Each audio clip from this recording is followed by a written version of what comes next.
conservation commissions and other similar committees are so important. Your voice can make a difference, and certainly working together to create collective action, it's really the sky's the limit in terms of what we can achieve when we work together as a community. And can I just say this, that this is really the foundation of democracy in our country. Local governments are the closest to those it serves. You imbibe the spirit of your community, and it's your duty to improve its welfare. And that's why we are here today.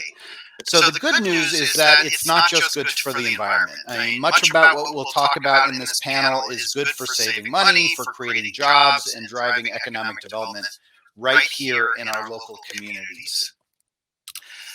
So the Climate Leadership and Community Protection Act, also known as CLCPA, or the Climate Act, which was passed in 2019, puts New York on a path to achieving 100% zero emissions electricity by 2040, including 70% renewable energy generation by 2030. There's lots of different goals on this slide. We have clean energy goals. We have goals to help those living in historically disadvantaged communities. I mean, the Climate Act requires the state to direct funding in a manner designed to achieve a goal for disadvantaged communities to receive 40% of the overall benefits of spending on clean energy and energy efficiency programs. So as state agencies, we are working to focus a lot of benefits in these areas in the coming years. So we have a lot of work to do. And communities and local governments are critical partners in this work. Again, the state can't do this on our own. We need all levels of government, the private sector, and the public to engage in a coordinated and sustained effort to achieve these goals. Now, I manage NYSERDA's Clean Energy Communities program, which provides a clear path forward for communities that want to benefit from the new clean energy economy. But they struggle with tight budgets and limited staff. We see across the state communities in every region, okay, so small and large, urban, rural, suburban, taking aggressive action on climate change. And since local governments can enact codes, they can regulate land use, they control infrastructure, they can have a very far-reaching impact on the community energy picture. And when local governments lead by example, clean energy and sustainability are more likely to be priorities in homes, businesses, and community institutions. So with guidance from NYSERDA, local governments are deploying community-scale solutions in ways that benefit everyone.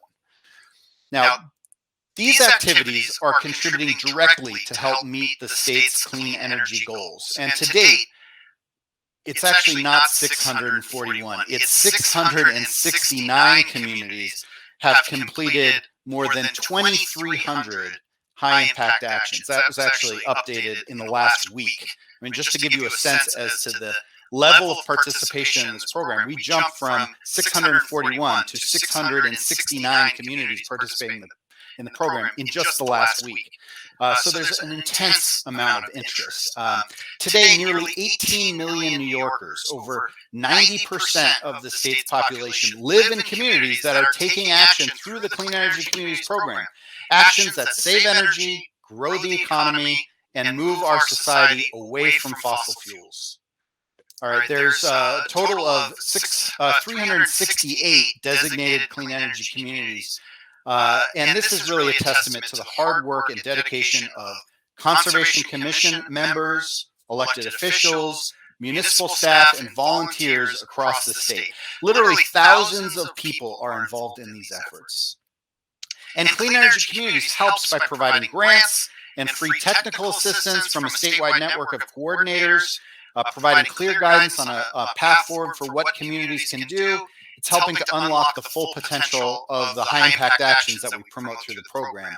And Carla, who you'll be hearing from in a few minutes, works on NYSERDA's behalf as a Clean Energy Community Coordinator. And we're joined by a number of the other coordinators in the room. So definitely welcome to you.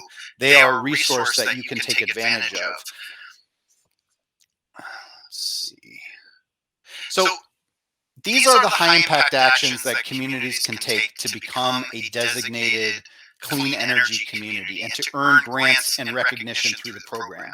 Communities receive points for each action they complete, and then they can redeem these points for grants. And the most popular actions are energy code enforcement training, benchmarking, and the unified solar permit. Now, with this program, funding was set aside for small communities in each region of the state. So small communities is less than 40,000 population. And those who reach furthest get the largest grant amounts. Okay, so those who get the largest number of points get the largest grants. And this creates like a friendly competition among similar sized communities in each region. So as I said, there's money set aside for small communities in each region. So you're not competing against every other community in the state, just other similar communities in your region. Now, if we had offered a program without this kind of regional focus, maybe some would say we have no chance of getting a grant through the program, so forget about it. But because we created this kind of regional competition, we're seeing communities who have no history of participation in clean energy programs come into the program. So that's very exciting.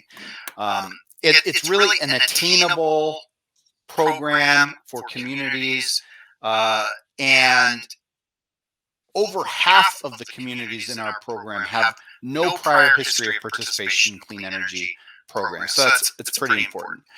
Grants are being used for projects that include converting streetlights to LEDs, installing solar on municipal buildings, purchase of electric vehicles, upgrading municipal facilities to be more energy efficient, and much, much more, including converting lawn equipment like mowers and blowers and weed whackers to electric, which is an important initiative that we like to support as well. So, and for those of you who are involved in city government, I know Long Beach, Beacon, Kingston, Newburgh, Peekskill, White Plains, Yonkers, Hudson, Oneonta, Schenectady, Saratoga Springs, Portland, Elmira, Rochester, Buffalo, Jamestown, and others. These all have conservation commissions, and they're all designated clean energy communities. In fact, 3 out of every 4 cities in New York are participating in the CEC program. These cities represent more than 10 million New Yorkers. For instance, in Westchester County, the 3 largest cities, Yonkers, White Plains, and New Rochelle, have each earned the Clean Energy Communities designation.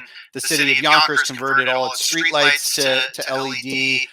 The city of White Plains used their CEC grant to convert 2,700 lights in 4 municipal parking garages to LED. City of New Rochelle, they adopted the New York Stretch Energy Code, and they established a community choice aggregation program, which is supplying 100% renewable energy to the majority of homes and small businesses in the city. You know, there are dozens of towns and villages that have conservation commissions and boards that have also earned the Clean Energy Community designation, or are also involved in climate smart communities. Like, for example, on Long Island, 11 of the 13 towns are designated clean energy communities. In Mid-Hudson, 25 towns, 20 villages are designated, including the program's top performer in terms of total points earned, a CEC superstar, the village of Hastings on Hudson. We will hear from the mayor, Amicos, in a few minutes. They have completed a remarkable 16 high-impact actions. I don't want to step on her remarks, but I do have to acknowledge her exceptional leadership, having adopted the New York Stretch Energy Code, 100% renewable CCA, a bunch of community campaigns, silver level certification under climate smart communities. So they're really making a tremendous impact. So thank you, Mayor. But to all the communities with conservation commissions that are designated clean energy communities, Croton on Hudson, Bedford, Irvington, Mamaroneck, New Paltz, Red Hook, Saugerties, Warwick, Bethel, Bern, Hardwick, Knox, New Lebanon, Niskayuna, Clifton Park, Lake George, Waterford, Boonville, Casanova, DeWitt, Dryden, Elbridge, Ithaca, Pompey, Trumansburg, Brighton, Canandaigua, Gates, Irondequoit, Penfield, Amherst, Aurora, Boston, Cheektowaga, Colden, Eden, Evans, Grand Island, Tonawanda, and Williamsville, just to name a few. You are really leading the way, and we are just so proud of you for everything that you have accomplished. It truly is an exceptional time to be involved in this work. Now, if I could just conclude with some practical, on-the-ground examples of what your communities have collectively accomplished through our program to date. 387,000 streetlights converted to LED. You know, it was only a few years ago that no streetlights had been converted to LED. Today, 387,000 streetlights. 634 electric vehicles deployed. 976 electric vehicle charging ports installed. More than 1,000 code officers and other municipal officials have completed the energy code enforcement training. 381 communities have adopted the New York State Unified Solar Permit to streamline the approvals process for small solar in your communities, and much, much more. Now, I'm happy to help clarify any issues or to answer any questions, but just thank you for your leadership, for your partnership at NYSAC. Please let me know if we can do anything more to support this work for you. Thank you very much. Turn it back to Bob. And as I said earlier, we're going to hold the questions, the Q&A, till after the four panelists provide their presentations. Next, we're going to go to Dazzle Ekblad, who's going to talk to you about Climate Smart Community Program. Great. Thank you, Bob. And thank you, Brad. Can everybody hear me okay? Are we good? All right. Excellent. Thank you, Brad. That was a great intro, and I appreciate putting it all in the context of the Climate Act. And so I'm going to talk about Climate Smart Communities, and I'll share those slides in just a minute. But I did want to take a minute to say that today is my 7-year anniversary working on the Climate Smart Communities program. Like, today is the date that I started at DEC 7 years ago. So I'm really happy to be here with you all, and listening to Brad talk really reminded me how meaningful this work is, and how, you know, those of you who work on your local conservation advisory councils or at the county level, I am inspired by what you do, and it's part of what keeps me going. Working in climate change, as I'm sure many of you can relate to, is sometimes tough. The future sometimes looks really bleak, and there's so much about this world that is so beautiful and so precious to all of us. And it helps keep me going, knowing that you are all out there doing this good work, and that you're coming to an event like this today. So thank you. We need you. Keep up the good work. We all have a role to play in one way or another. So let me talk about the Climate Smart Communities program. Let me get my slides sharing here. Okay. All right. Are those showing up all right? Yep. Okay. So actually, I want to be sure. Are you guys seeing a split screen or a full screen of my slides? The split screen. Yeah. Okay, that's what I was worried about. Give me 1 second. Let me change over. Thank you. And I appreciate your patience here. The hazards of having two screens sometimes creates problems. Okay, let's try this again.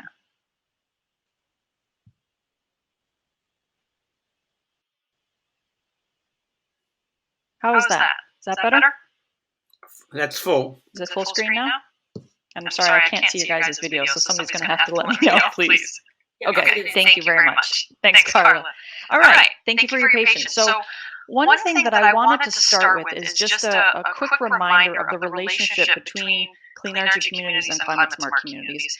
The programs are related and they work together, but this is one of the most kind of foundational misconceptions that happens is how do these programs work? And I still remember when Clean Energy Communities was first launched, and some of the municipalities in the Mid-Hudson actually came to me and said, what happened to climate smart communities? Is it going away? We really like it.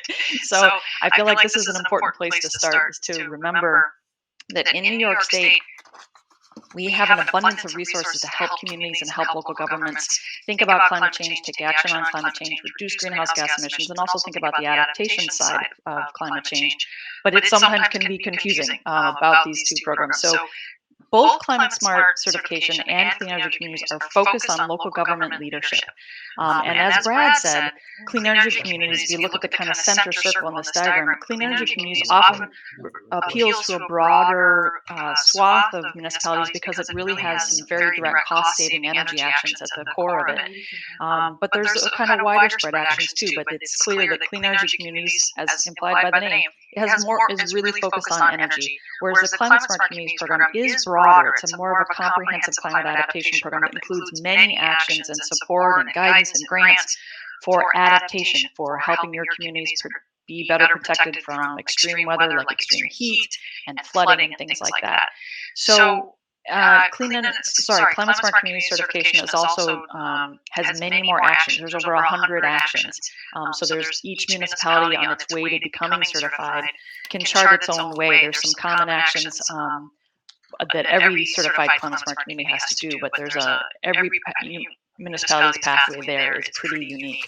But the good news again here is that you have a local coordinator there who's there to help your municipality and guide you through this program. And if you're active in the Clean Energy Communities program and you decide you want to go for Climate Smart certification, you'll get points for those actions and vice versa.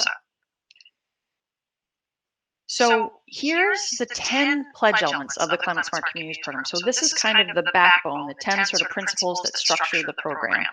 And in order to participate in the program, the first step is to become registered, which means taking a pledge as a town board or a village council, a kind of formal municipal resolution that includes these 10 pledge elements.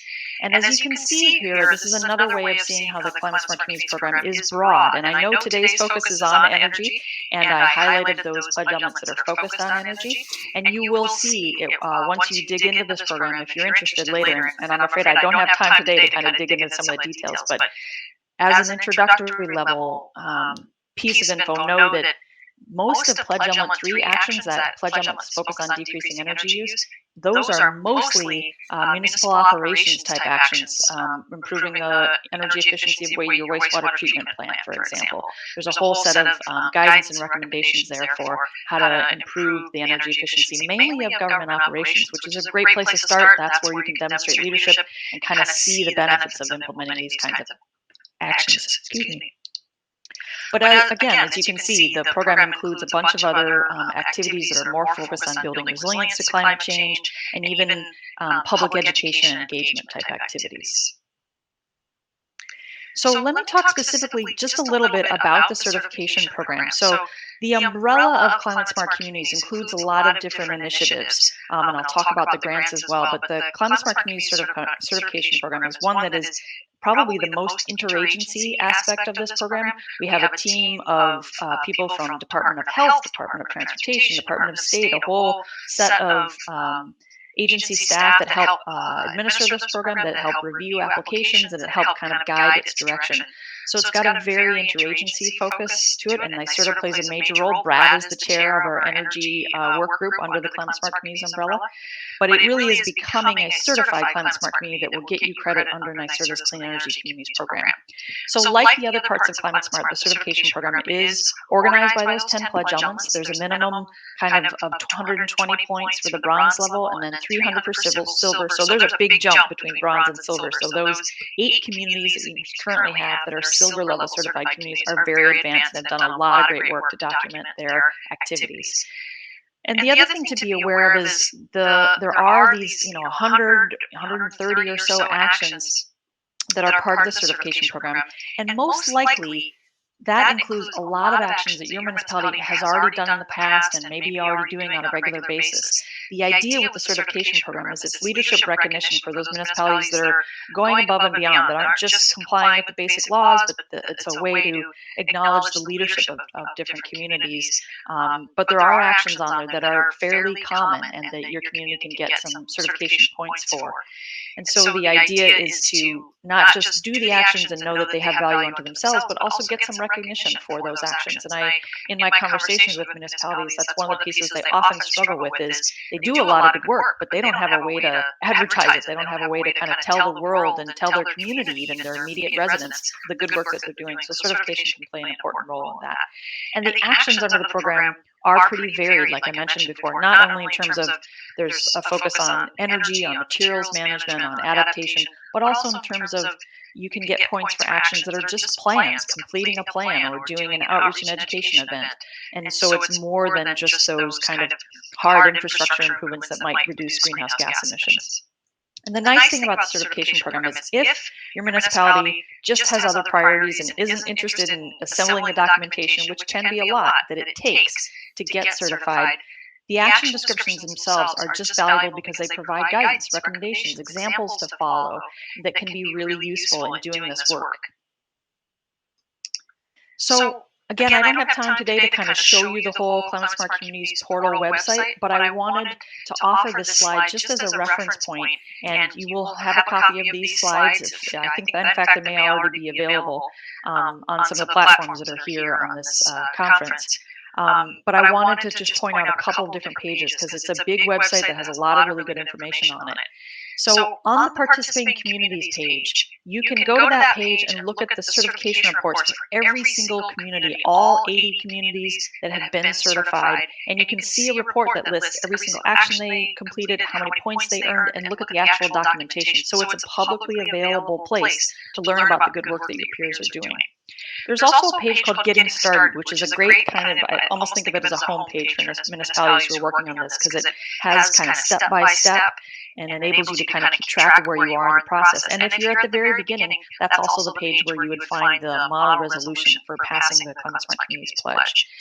There's also a page that just has the list, I think it's about a dozen, maybe 13 mandatory and priority actions. And these actions we highlight because they're a great place to start. And the mandatory actions are really about forming your team. You know, as Brad said, there's a way in which these programs provide a great platform for democracy, for having people, volunteers, retired folks, teachers, you know, all sorts of different people participate in the direction that their municipality is going in and improve the quality of life in their communities. So the mandatory actions under Climate Smart Communities are focused on designating a coordinator, a Climate Smart Communities coordinator at the local level, and forming a task force. This is just a committee of people that includes representatives from the local government as well as from the community to start thinking about who you are as a community. What does your community care about? And what are those parts of the community that might be threatened by climate change? And what can you all do about it? So that mandatory and priority actions page is useful for remembering where to start and what are some assessments and inventories to gather information and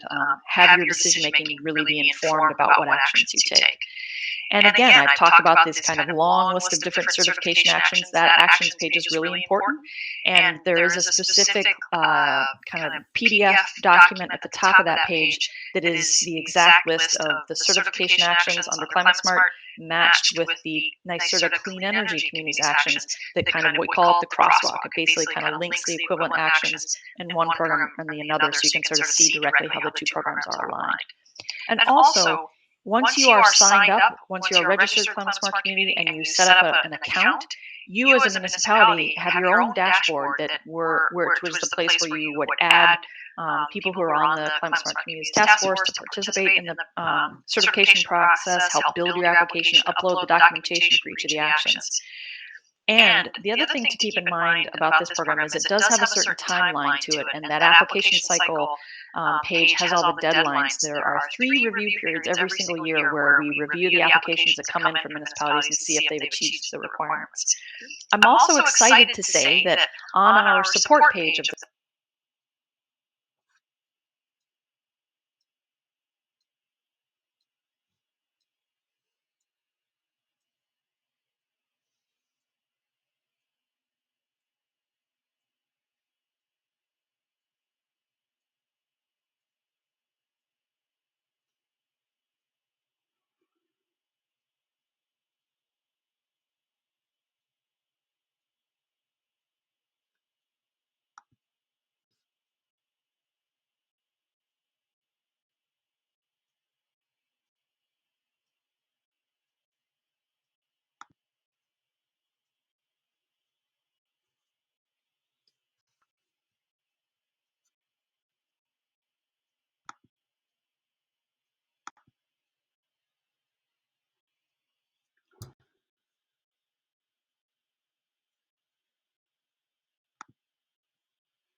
Hey, Dean, we just shut down in the middle of Dazzle's presentation. The whole screen is frozen. I don't know, and I can't go into my even list to go to call a tech person.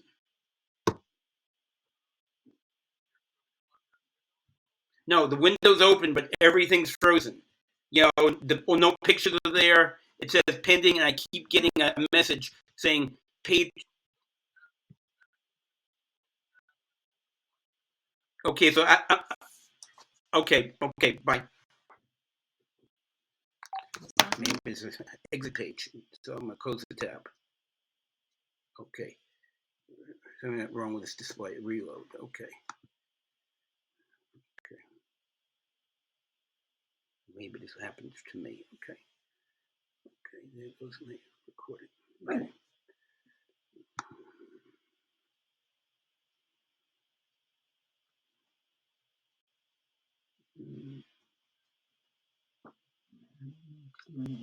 Every time. No. Oh, it's still loading? Yeah. Okay. No, it's not there yet. Hello? Management municipal level or at the community level. Projects are related to reducing vehicle miles traveled. Projects like putting in bike lanes or sidewalks to improve pedestrian access.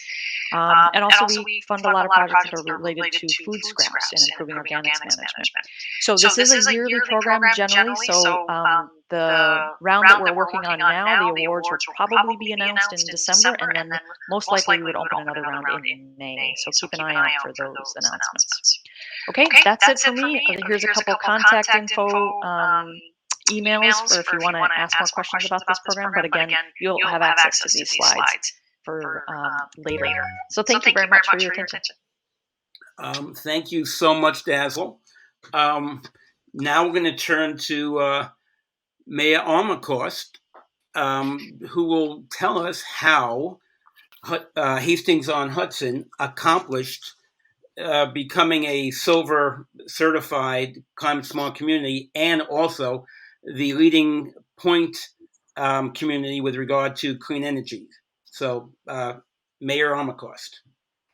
Thank you so much, Bob, for having me and for the herding of cats to get us to this point. You've been an absolute hero. And I should say to everyone, I think it's probably fairly clear, but I am a massive fan of both of these programs. And I also want to extend thanks to Dazzle and to Brad for setting these programs up, moving them forward. They've created a lot of inspiration to us, and to Tala and her team for the hand-holding along the way. It's made a huge difference to have that kind of support.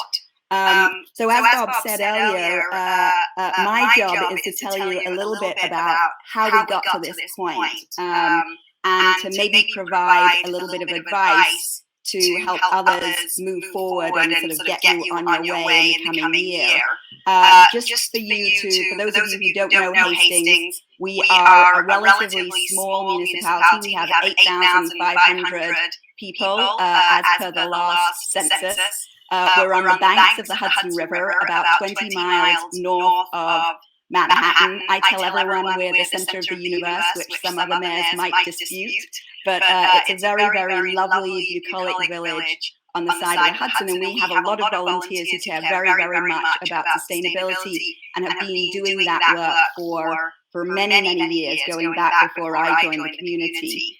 And I became mayor in 2019, as Bob said, and my work, my day job, if you like, is focused on financing clean energy in the developing world. So I was really interested in thinking about how I could bring some of that global knowledge right here locally. And I was interested in programs that might sort of assist with that goal. And I'm particularly interested always as mayor in saving money, reducing costs, and improving energy efficiency and just efficiency generally. So we learned about the CEC and CSC programs, and it turned out we had in fact been members of this program for many years, but none of us really knew what they involved, and really the value that they provided. And so it took a little bit of research, and we put an intern on the job to kind of like uncover what was involved. And it was clear to me that he was completely overwhelmed. These were really quite complex programs. But what we realized was that the programs offered a way to systemize and document all the good work that had happened in the village to date by different boards and commissions. It also enabled us to benchmark ourselves against other municipalities. So that's back to, I think both Dazzle and Brad mentioned the friendly competition. It's quite a good inspiration to get things done. And it also provided inspiration for new policies and initiatives we hadn't yet considered in our municipality, and connected us to other municipalities to learn from them. And best of all, it flagged grant funding that would help us move our sustainability and energy agenda forward. So the reason to get involved was very clear to us. What we did, which is maybe a little bit different than the strategy of some other municipalities, is we set up a dedicated climate smart community task force that included members of other boards and commissions. So we included the Conservation Commission, we included the Energy Task Force, we included the Parks and Rec Commission. They had liaison roles. And then what we did was we developed a strategy, and as kind of simple and obvious as that sounds, it was actually critical to develop a strategy. And that's really what got us to where we are today. And we realized we could go broad or we could go deep. And what I noticed was that the bigger municipalities or counties really had a going deep strategy. So it was maybe pursuing fewer actions, but gaining more points. And we knew we were tiny, and that was probably not going to work out so well for us. So we decided to go broad, which is do as many actions as we could that we're going to bring in points. So lots of 2 points here, 4 points there, 6 points there, as opposed to 21 points for solar installation. A lot of those bigger actions also involved substantially more money. So our strategy had 3 prongs. None of this is rocket science. Any one of you can do it. So the first thing, and Dazzle talked about this, is documenting what had already been done. So what we did was we first looked at all our CEC actions, and Brad flashed a screen of those, and we documented them. We found we'd done a bunch of stuff, but we'd never submitted it to the CEC. And so we went through this kind of rush of submitting CEC actions, which gave us a very lovely letter from Brad and his team saying, congratulations, you've accomplished X, Y, Z. And we were able to use that acknowledgement as the submission to the CSC. So it was a classic case of sort of getting 2 things at the same time, which was wonderful. And then what we also did was we checked for other activities. We just looked at the list. It's very long. It gets updated periodically, so you have to sort of keep with the program and notice that new things have been added. But we, for example, realized we remediated a couple of brownfields. We had a farmer's market that everyone loved. We had a comprehensive plan. We had a hazard mitigation plan that the county had developed. And thank you, Peter McCart is currently re-updating. So hopefully that will count for people moving forward. And we had a complete streets policy and a bunch of other things. So there were a whole bunch of things that we realized we'd already done.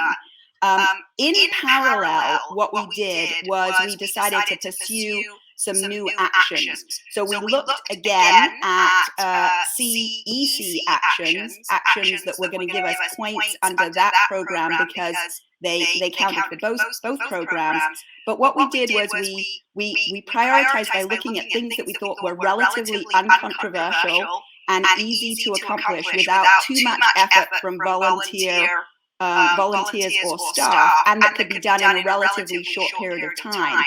But we also looked at actions that would be hard work and time-consuming, but which were going to be strategic for us as a municipality. So to give you an example of a couple of actions which were very easy to accomplish in a short period of time, LED traffic lights. We have 4 traffic lights in our village. I believe they changed them out to LEDs in a total of 2 hours. That gave us a couple of points.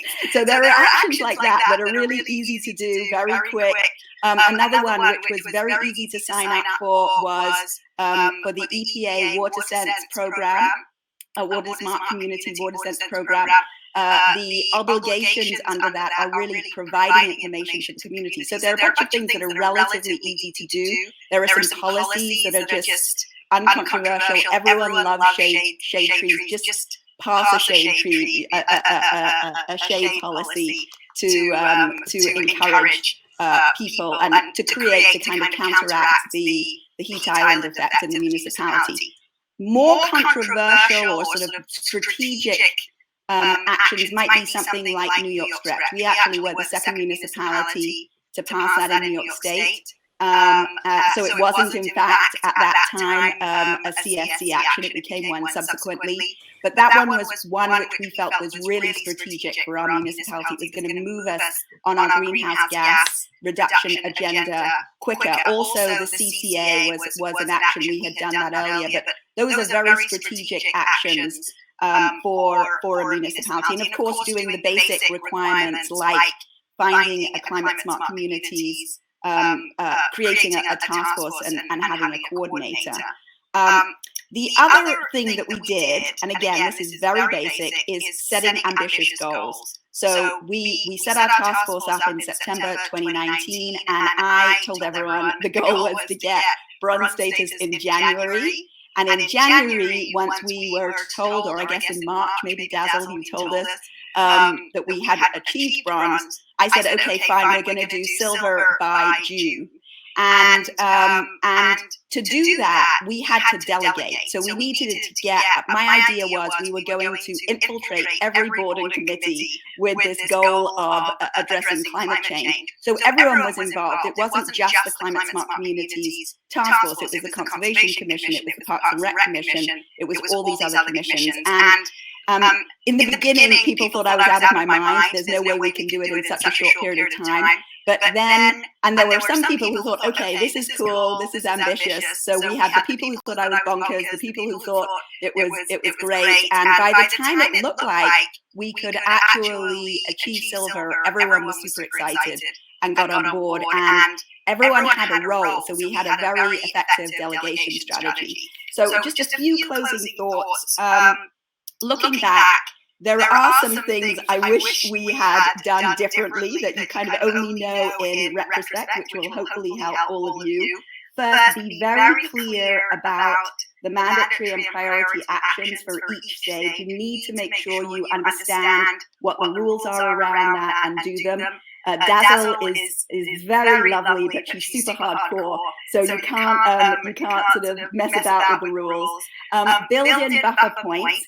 So if you have if you need to get 120 points, don't just go for 120 points. Go for at least 140. Because the other thing about Dazzle and her team is they will reject points where you've been too creative in your interpretation of the description. You need to be you need to follow it. There's a reason why it's written that way, and you really need to follow it, and you can't really argue with them about how it should be written differently. You can try, but believe me, you will not be successful. So you should just follow the rules, build in some buffer points.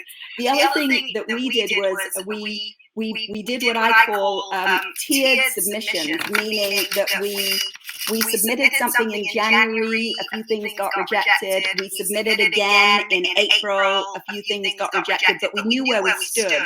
So we knew when we arrived at the point in April where we might consider submitting in June for silver, we knew we only needed 30 points at that point. So the tiered submissions relatively close to one another help you move forward. So that's kind of a strategic point. The other thing is just watch out for changing and more stringent requirements. The team updates the requirements on a periodic basis. So if you are looking at a climate action plan that was accepted in 2016, the requirements may have become more stringent since that time. So definitely look at more recent ones. There are some old climate action plans that are really classic and fantastic ones. I'm thinking of Bedford, which we are constantly looking at as a very inspiring plan. But definitely look out for those more stringent requirements.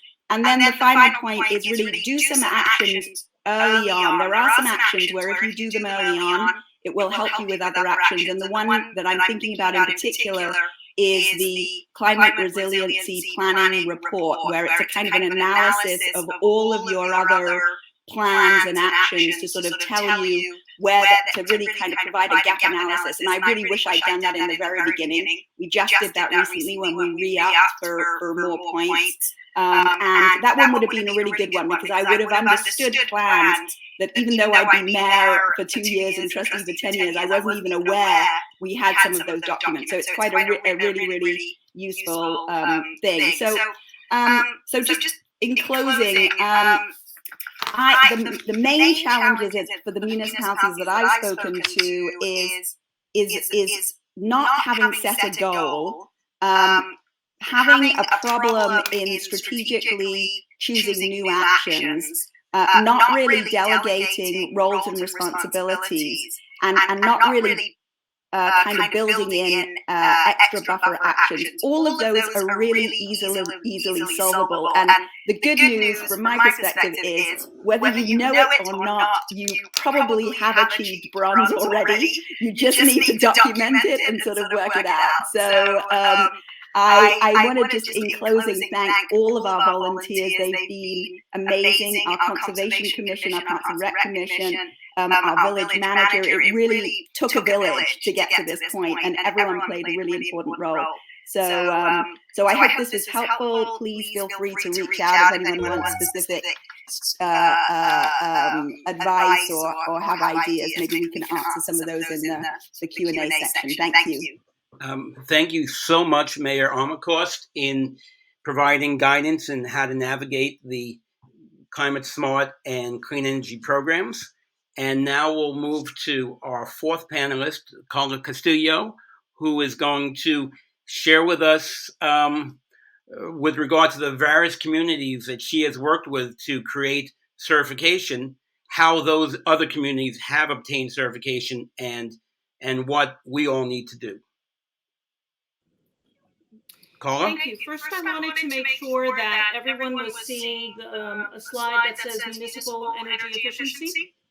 Yes. Okay, awesome. Thank you. Well, good morning. We're just about at afternoon. It is such a pleasure to be here today with our distinguished moderator, Bob, and our speakers. In addition to serving as Deputy Executive Director of the Hudson Valley Regional Council and a Mid-Hudson CEC Coordinator, I have also been a member of my local CAC since 2015, and I have chaired the formal CAC since 2016. So I feel like I have wear many hats. I have a lot of different perspectives that experience that I can bring to the job that I do in supporting municipalities in the Mid-Hudson. And if I have learned one thing as a CEC coordinator supporting Mid-Hudson communities, it is that there is no one-size-fits-all in this important and transformational work that local governments and CACs are doing. As I reflected on the Village of Hastings on Hudson's success under Mayor Armacost's leadership, I did find some commonalities the village shares with some of the other clean energy and climate smart leaders in the region, and I look forward to sharing those with you. So HVRC is just one of the many regional organizations supporting local governments as they undertake actions in the NYSERDA Clean Energy Communities Program and the New York State Climate Smart Communities Program. If your community is interested in exploring the CEC program's climate actions, please visit the CEC's Find a Coordinator webpage to find one who supports your region. As with HVRC, all of these regional organizations pride themselves in providing impartial, transparent, and informative technical support to local governments and their appointed volunteer committees. Hastings on Hudson is one of many amazing local governments diligently working to reduce energy use, energy costs, and greenhouse gases. The village's accomplishments support the goals of New York State's nation-leading Climate Act. and their impact speaks for themselves. As you can see on the Climate Smart Communities section of this slide on the left, the village became Silver certified after completing 69 certification actions and earned 440 points. On the Clean Energy Communities section of this, on the right-hand side, Hastings-on-Hudson has completed 16 high-impact actions and earned 5,700 points. Delving deeper revealed an important framework that not only demonstrates the value this local government places on its boards and committees, but also the value of bringing together a larger group of committed partners to this work. And the mayor has spoken quite in depth about it, and I'm glad because it connects so well with the intent of my presentation. So all of the energy and sustainability committees listed in the last bullet on the left side are integrated, as the mayor mentioned. The village's Climate Smart Communities Task Force is a 12-person committee that includes Board of Trustees liaison, 2 village staff members serving as Climate Smart Task Force coordinators, a Conservation Commission liaison, and an Energy Working Group liaison. Each of the other listed boards and committees have 2 liaisons consisting of a liaison and another with another committee and an elected official. This framework provides the village greater capacity and resilience, offering Hastings-on-Hudson more people who can support the village's initiatives in partnership with staff. And the mayor clearly spoke about that. Now, while the responsibility of enacting actions rests with the elected officials and staff, appointed volunteers have played a critical role in Hastings-on-Hudson's success. I then looked at the framework of some of the other Mid-Hudson leaders. Each of these 4 local governments that I've chosen to highlight also had frameworks that facilitated their success. For comparison, this table shows each community's population size, the number of CEC high-impact actions they have completed, and the points earned, the number of grant awards they have received, and total grant funds under the leadership round, the CEC leadership round, the project communities proposed to use their funds on, and their Climate Smart Community certification status. The last row shows the framework that facilitates these communities' clean energy and climate smart success.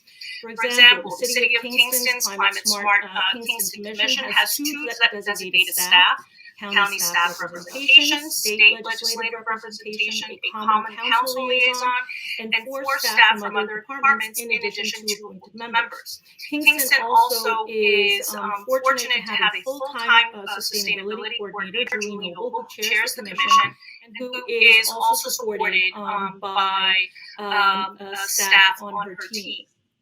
The city's Recreation and Tree Commission also have staff and elected official representation. Now, with the Village of Croton-on-Hudson, they also have a robust committee structure. The village's committee framework includes 2 elected official liaisons. The City of Beacon, I keep hearing this beeping. Is someone trying to reach me? No? Okay, good. The City of Beacon has 1 staff on each of their committees. Its CAC and Climate Smart Task Force is supported by a part-time sustainability coordinator who helps move actions forward within the local government. And the town of Bethel has 2 elected officials on its Climate Smart Task Force, which is called Sustainable Bethel.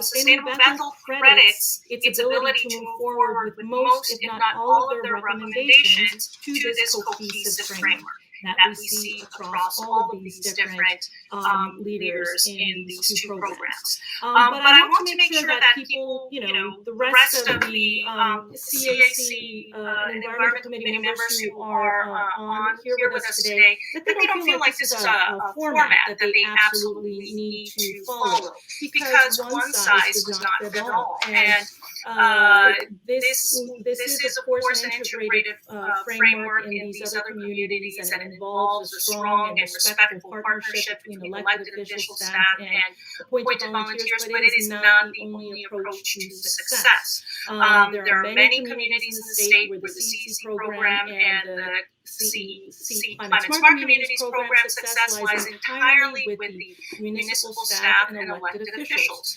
There are some communities that don't have a conservation board or a CAC or an environmental committee. So each location is unique to its political, cultural environment, and so what works in one community doesn't have to be exactly what works in another community. But I do hope, however, that these other models are worthy of consideration should your community be exploring other frameworks. So my presentation is short and sweet. I just wanted to highlight this connection and this framework that can be incredibly valuable for something food for thought to consider.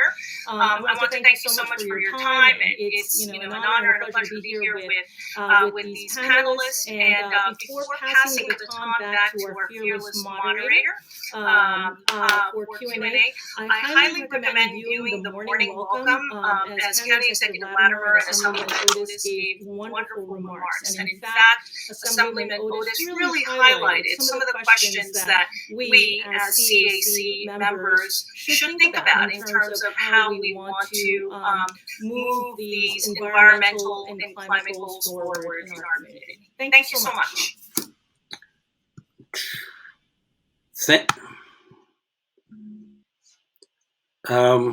Wait a second.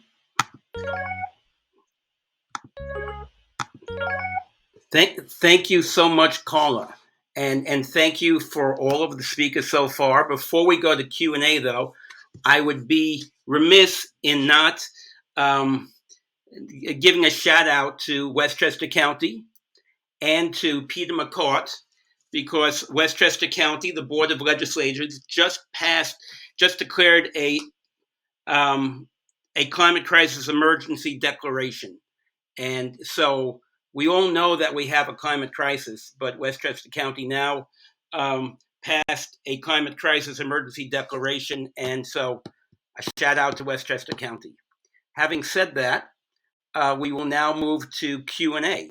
And so how this is going to work is we'll move from mic A to mic B to mic C to mic D. The first position is live.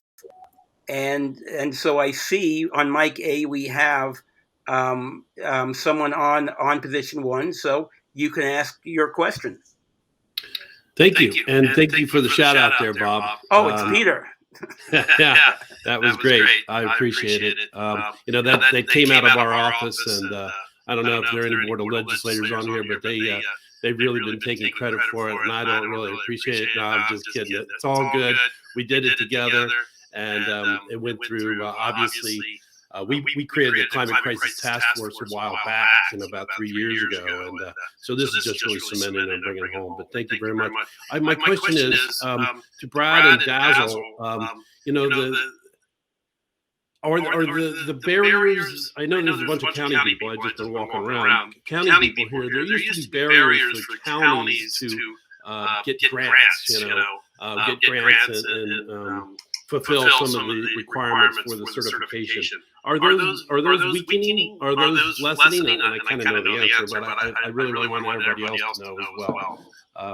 So if you could speak to that just a little bit, just to the county folk. I know this is a municipal thing, but there are county folk here. Go for it, Brad. Well, I do want to say that it is no secret to us. We've been in discussions with the New York State Association of Counties and counties themselves about some of the barriers that they've experienced in participating in the Clean Energy Communities program. Yeah, they have a different. The authority is different for counties than for cities, towns, and villages. Obviously, they don't have code authority, so they're not doing energy code enforcement training. They're not doing unified solar permit. They're not doing New York Stretch Energy Code. Also, they don't have authority to enroll folks into a CCA program. So there's a perception, and probably justifiably so, that they're disadvantaged in the CEC program. We are working on an update, which we hope to announce in the coming weeks and months, that will transform the program with respect to counties' ability to achieve high levels of points and grants through the program. So do keep an eye out. We are relying on counties to play a very important role, and it's really about their ability to convene local governments within their jurisdictions. While they may not have specific authority over, say, buildings, they do have a very unique relationship to the local governments within their jurisdiction. So we want to capitalize on that and try to see how we can work together to create like county-wide initiatives with respect to clean energy. Great. Thanks, Brad. So I'll just add to that briefly. I will say that when the Climate Smart Community Certification Program was first launched in 2015, we heard a lot of concerns from county governments saying, whoa, it looks like a lot of these points are really related to zoning codes and things like that. And we, took a look at the program and paid attention to how it rolled out. And in the end, in my opinion, it isn't difficult for counties to become, the program itself involves a lot of documentation, and it's a high bar to become certified as a Climate Smart Community, bronze or silver for that matter. But we, in the end, realized that it was county governments could get Climate Smart certified, and of the 8 silver certified communities that we have, 4 of them are counties. So it also became clear that county governments under the Climate Smart program have the ability to get certified kind of without us making any major changes to the certification actions. And I guess I know we don't have time now, but I would be curious, Peter, or from others, to talk more about if there are perceived barriers for getting grants under the DEC's Climate Smart grants, because we certainly have awarded grants to county governments for under the DEC's Climate Smart grants program, and I'm not aware of any significant barriers there. If anything, we often find that county governments, because they have a little bit more planning capacity and kind of have staff that think in that way, have the ability to put together a pretty competitive grant application.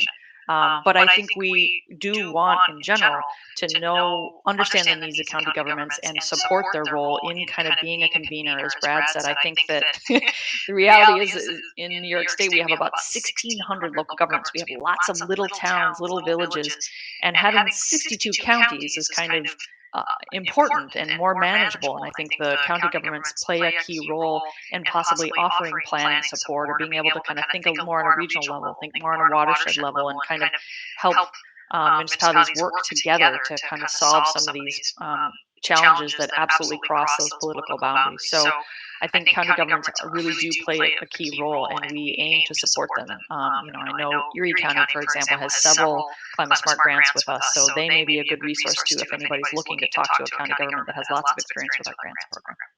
Thanks. As I said, I will be rotating, so I don't see anyone right now at mic B. So, and I don't see anyone at mic C. Is there anyone at mic D? I have this 20,000-foot overview, so I don't think. Yes, there's Eileen is at mic D. She needs to move to position number 1.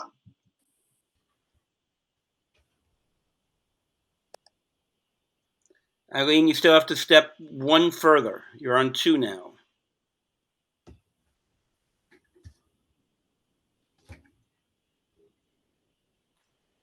I think she might be at 1.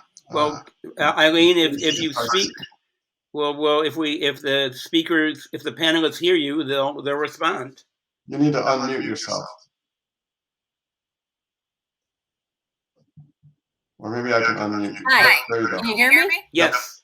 Awesome. My name is Eileen Torrey, and I am a trustee in the village of Williamsville, which is a small village within the town of Amherst, which belongs to Buffalo and Erie County.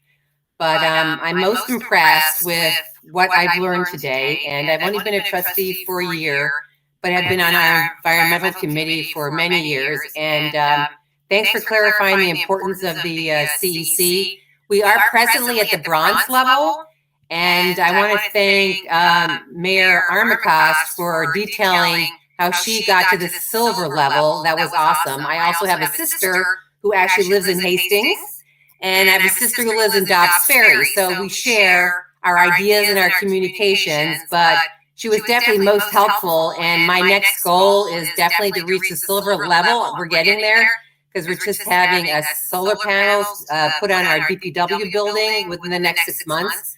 But I'm excited, and thank you for sharing all this information. I'm going to make it a go within the village and pursue this so we become a silver just like Hastings. Thank you. Thank you.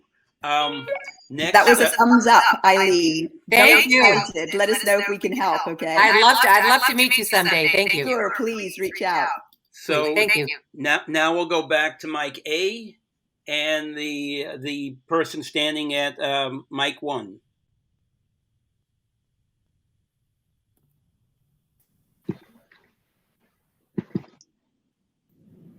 Hello, everybody. I don't know if you can see me. It's a little dark in here. I'm on the Bronxville CSC task force, and I'm a Green Committee volunteer. We're just getting started. We just registered for Climate Smart. And one of the things we're puzzling about, and again, I'm new to this area. I came from Massachusetts. I've been very involved in government work in Massachusetts, but not in the climate area. And one of the things that seems to be confusing to our group is how to handle schools, because they don't seem to be directly under the municipalities. And on the examples of the task forces, I didn't see any school representatives. So if anybody can speak to that. Obviously in Bronxville, which is a tiny village, one of the biggest public operations is the school. I'd be happy to speak to that a little bit, Chris. Thank you. I think it's really important. In contrast, the state of New Jersey has a program that's called Sustainable Jersey, and actually has a certification program for schools, and we don't have anything like that in New York State. However, there are some programs that support climate work in schools, and I think it is an important distinction, and these kind of jurisdictional boundaries get a little bit tricky because there's these 4 types of local governments, and it's true, they are separate entities from the schools, but especially if you go to rural areas in New York State, the schools are like community centers. They're really sort of a core piece of what brings the community together. So it's really important to acknowledge that. And so I think there's a couple different sort of strategies I would recommend. One is embracing the schools kind of as part of the community and find ways for the schools to partner with the municipality. Then there's some really inspiring examples of that. I'll actually find a link and put it in the chat. But the village of Homer in central New York, for example, the mayor did a tour of the high school with some students who went through a youth climate summit program, and I'll also send a link to that program. It's the Wild Center up in Tupper Lake, up in northern New York, has a youth climate summit program that's really extensive, and these students went through that program, brought some ideas back to their school, and there was a few students who got really excited about the idea of not just focusing on their school or things they could do in their family, but on focusing on the whole community. And so they talked to the mayor, they were aware of the Climate Smart Communities program, and they talked to him about projects they'd already done, and he was so impressed with the garden they put into the school and a couple different projects they were going that he said, you know what, we took the pledge years ago, but we're not doing anything. Why don't you lead up our task force? So those high school students are leading the task force and got the village to bronze certification level. So there's ways of partnering with students in schools that I think are really exciting and really powerful. When you get young people in front of elected officials talking about their concern about the future, it can really shift things and be really inspiring. So I think that's one direction you can go. And I encourage any teachers or any students or any schools who are in general who are interested in acting on climate change and finding really positive ways to respond to connect with the Wild Center's Youth Climate Program.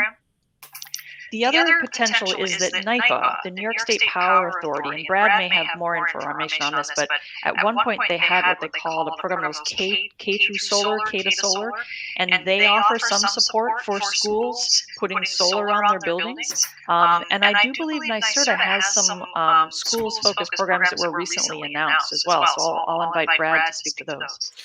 Yeah, thanks for the question. It is really important. I mean, there are actually more than 6,000 public and private schools in New York State, and they spend like roughly $1 billion on energy, and they emit like almost 6 million metric tons of carbon emissions. So they are an important part of our community that needs to be addressed.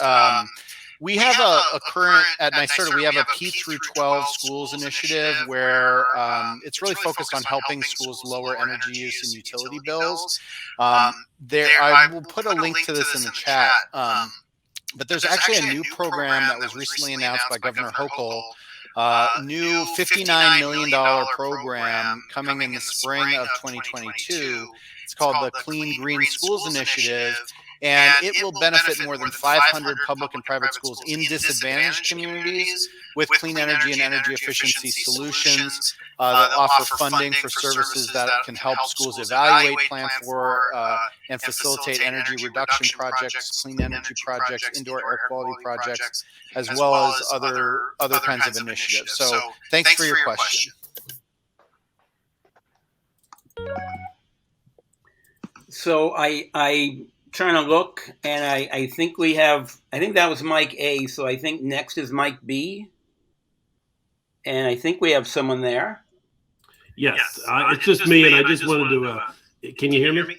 Yes. Yeah, I just wanted to show our sign that we got from Dazzle, and we are a climate smart community here in Westchester County. I'm very proud of this, so much so that I did want to show it off.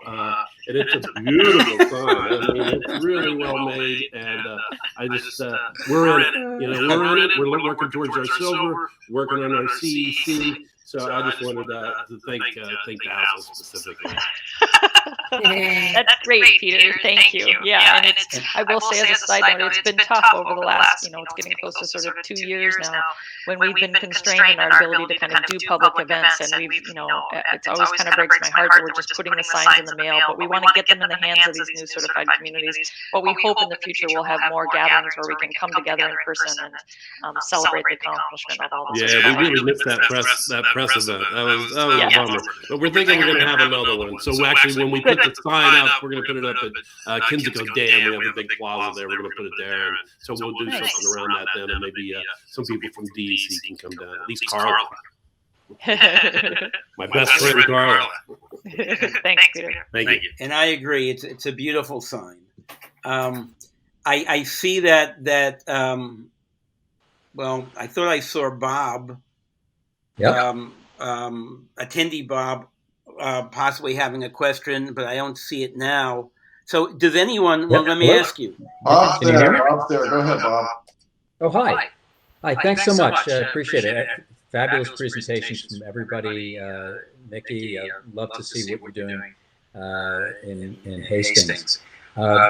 So I'm in the town of Lewisboro on the Sustainability Committee here. And we're sort of I guess, we're somewhat suburban, we're somewhat rural, but I think I'd like to pose something that may address some climate justice issues and environmental justice communities, I should say, and some of the rural communities that may not have the resources to get things going. It's kind of a chicken and egg thing as I look at these programs, and just kind of stepping back a little bit. So it seems that between the clean energy communities and climate smart communities, the more grants you get, the more resources you have to do that much more.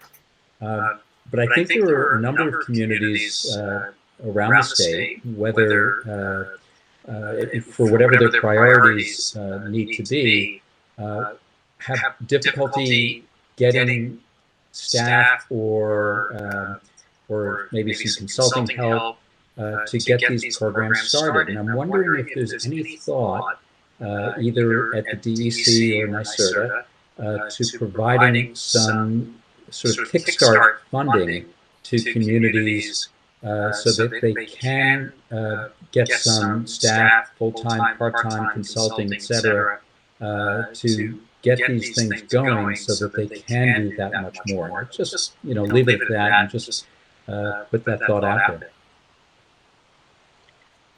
I'll start, Brad, and then maybe you can follow me. Thank you, Bob. It is a concern, and I think it's very timely too. And I think this country has a pretty shameful history of mistreating certain communities, certainly people of color, and having some really tough divisions between different parts of society. And I think that as part of the pandemic and this kind of just recent activism and reckoning with police brutality and racism, that I'm seeing changes within the agencies. Our discussions are different than they were a couple of years ago, and that's really exciting to me. There's always been a concern to kind of provide capacity building support, but it's become more overt and more deliberate, I would say, in my experience. And I think we're seeing things like the DEC has an Office of Environmental Justice. That office is growing, which is really exciting. And I think there's more and more agencies that are looking to that office to kind of learn from it and learn how to support those communities. So, but I think it's a challenge, and I will say that the DEC's Climate Smart Communities Grants Program is a competitive program. So there's this way in which we keep rewarding the high performers, and there's a limited pot of money. It's pretty substantial. It's almost $10 million a year each time we've run these programs. But still, when you look at the scale of New York State and the way that we're aiming to really transform the economy in the next 30, 50 years, we need more support. And I think I see us moving in that direction. I wish it was faster. And I think that the Climate Act and the focus on disadvantaged communities, and there's certain provisions within the Climate Act that are really seeking to, as we transform our economy, also kind of right the wrongs of the past as much as we can. And there's a very clear provision in the Climate Act, for example, that the benefits of New York State's energy-related programs, at least 35 to 40% of those benefits go to disadvantaged communities, and there's a whole process kind of defining that's underway right now of what is a disadvantaged community and what does that mean. So I think there's progress being made. One of the really kind of concrete things that I can point to is that hopefully within the next month or two, DEC will be announcing additional technical assistance, regional coordinators that will work alongside the NYSERDA energy coordinators, clean energy communities coordinators.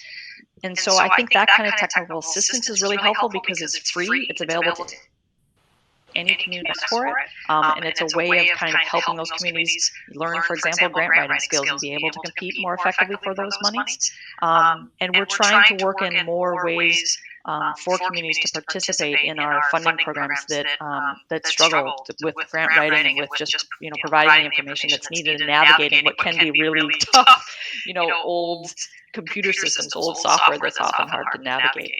So one small change that we made under our ZEV program under the most recent round is communities with an MHI, a median household income that's below a certain level, can get a grant to install an electric vehicle charging station with no match. We're trying to work in things like that. The Climate Smart grants also have additional points for projects that are located in or near environmental justice areas, and also points for communities that are in a category that we call financial hardship, which have a lower MHI. So there's ways that we're working towards it. There's an equity work group under the Climate Smart Communities governance structure that's also looking at ways of incorporating climate justice in a more overt way into the kind of actions that are under the certification program. So those are a few things that come to mind, but I think it's something that that progress is being made slowly on right now, and I see it as a part of conversations in a more direct way than has been since I've been involved. But I think Brad can also offer some thoughts on this. Yeah, thanks, Bob. Good to see you. There's kind of two things. One is local governments throughout New York State have limited staff resources and tight budgets. That's really like understanding that is a driving force behind our program, and that's why we've established the statewide coordinator network, and really these 30 to 40 people that are out there in the state working on our behalf really can serve a lot of important, what would otherwise be staff time.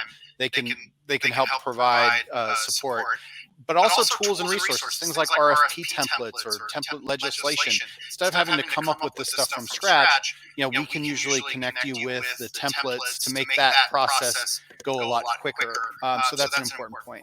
I will mention on disadvantaged communities, 21% of the 1,600 local governments contain a disadvantaged community according to the interim definition, okay, that we use. So 21% of the 1,600 local governments in New York State contain a disadvantaged community. Since we launched the leadership round of clean energy communities earlier this year, we've given away like 204 different grants, okay? 48% of that money is going to communities that contain a disadvantaged community. Now, that's not to say that they're going to spend all those dollars necessarily in the disadvantaged community neighborhood, but it is a good indicator that we are getting the resources out to the communities that need it the most.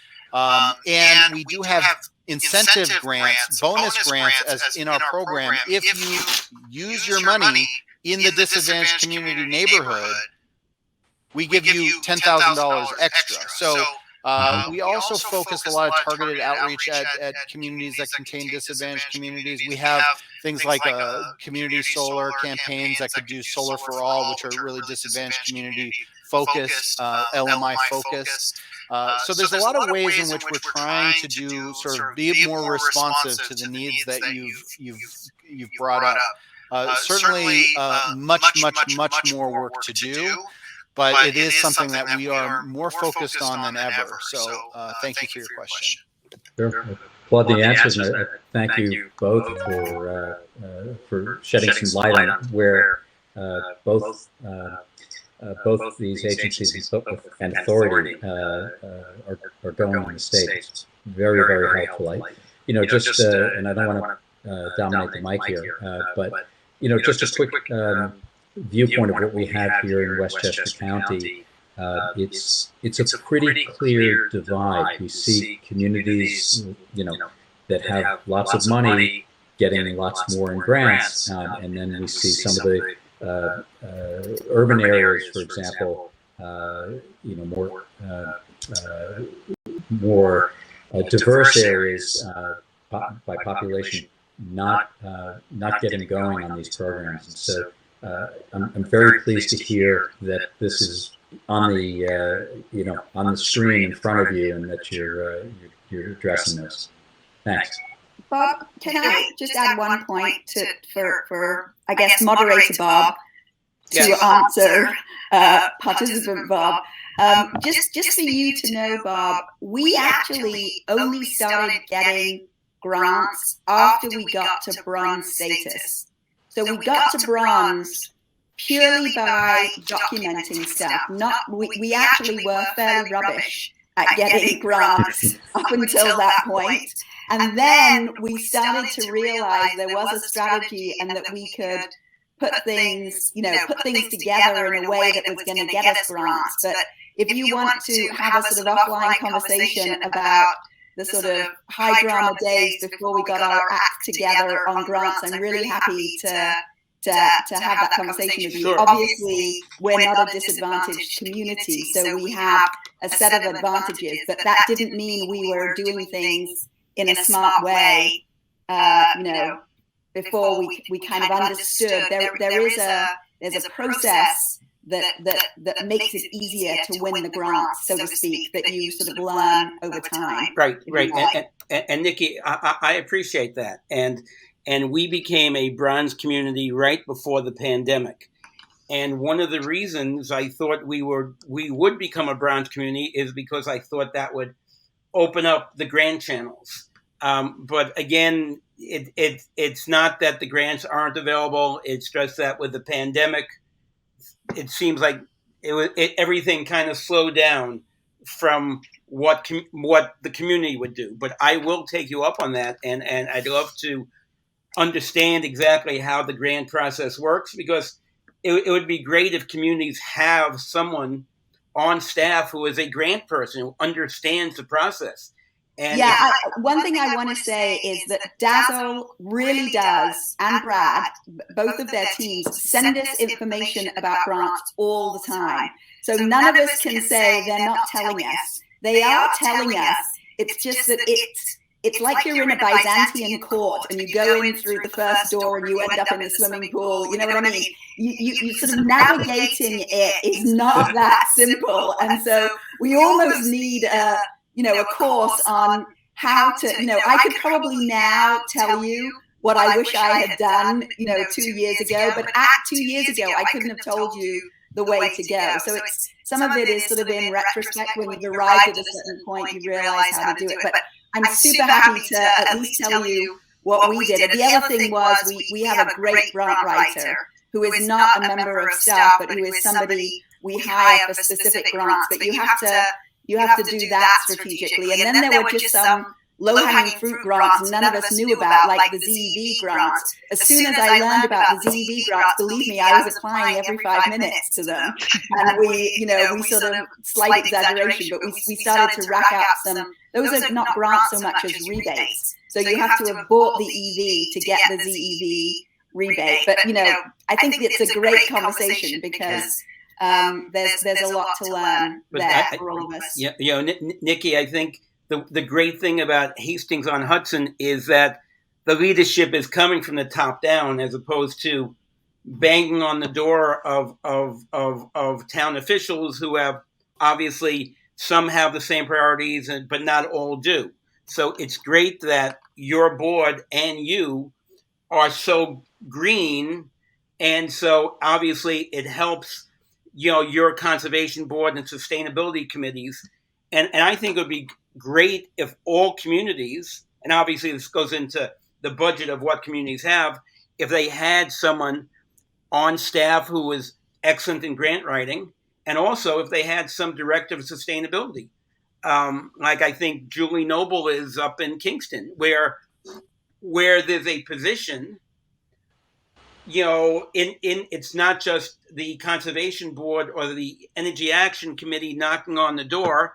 There is someone there who has an open door, who is basically helping you fight the fight. But who knows?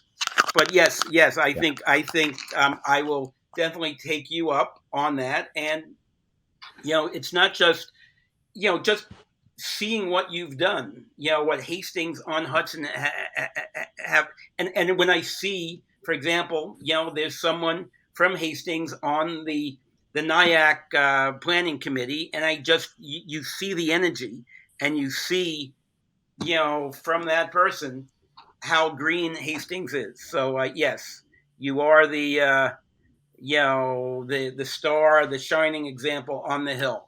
And so listen, Bob, one thing I want to say about that is any moment you have as the shining star is a flicker in the eons of the universe. So we're enjoying our moment now, but the most exciting thing will be when someone comes to challenge that, because that means we all collectively will be moving in the direction that we need to go. So I'm happy if we're leading the way, but believe me, Dazzle goes out of her mind because I make the team re-up on a regular basis, because I really believe it's something you have to be doing every day. You can't just tick off climate change and move on to the next issue. It's going to be something we're dealing with for the rest of our lives. So I think I really just want to give kudos to the team for setting up a great program, and to you for giving us the space to tell our own story. But believe me, we're not sitting on our laurels at all on this one.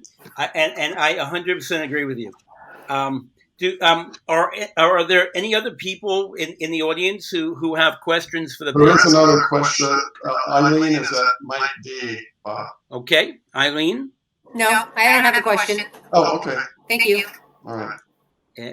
Anyone? Going once, going twice.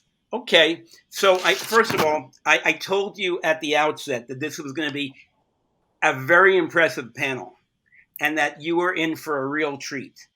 And I don't think I oversold it, and obviously I don't think anyone is disappointed in this panel. It was a tremendous presentation. So basically, I want to thank the speakers, the panelists. I want to thank the audience for participating, whether you asked a question or not, being here. And if, hopefully all the panels today and tomorrow are this engaging, because then we've put on a tremendous conference. And again, just like Nikki said, it's not because I want to say we put on a tremendous conference, but to the extent you can spread the word and have more people realize that the planet is indeed in jeopardy, and we have to everyone. So and this is another thing I'm doing tomorrow on the CLCPA and how it affects communities, and that's tomorrow morning on a panel. But again, the state can only mandate whatever they mandate. 70% reduction in greenhouse gas emissions by X date. 85%. Carbon recapture. But the bottom line is the state doesn't do it. It has to be the communities, and it has to be each of us, whether it's changing from a furnace to geothermal, or whether it's just recycling and composting, or just being active in our communities to say, hey, wait a second, we're not as green as we can be.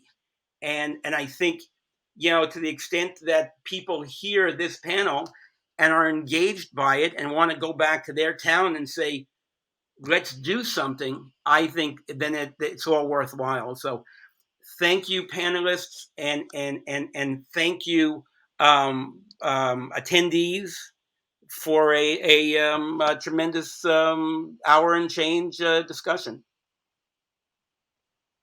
Thank you, Bob. Thanks, everybody. Thanks, Bob. Really great job. Enjoy the Thank rest you. of the conference.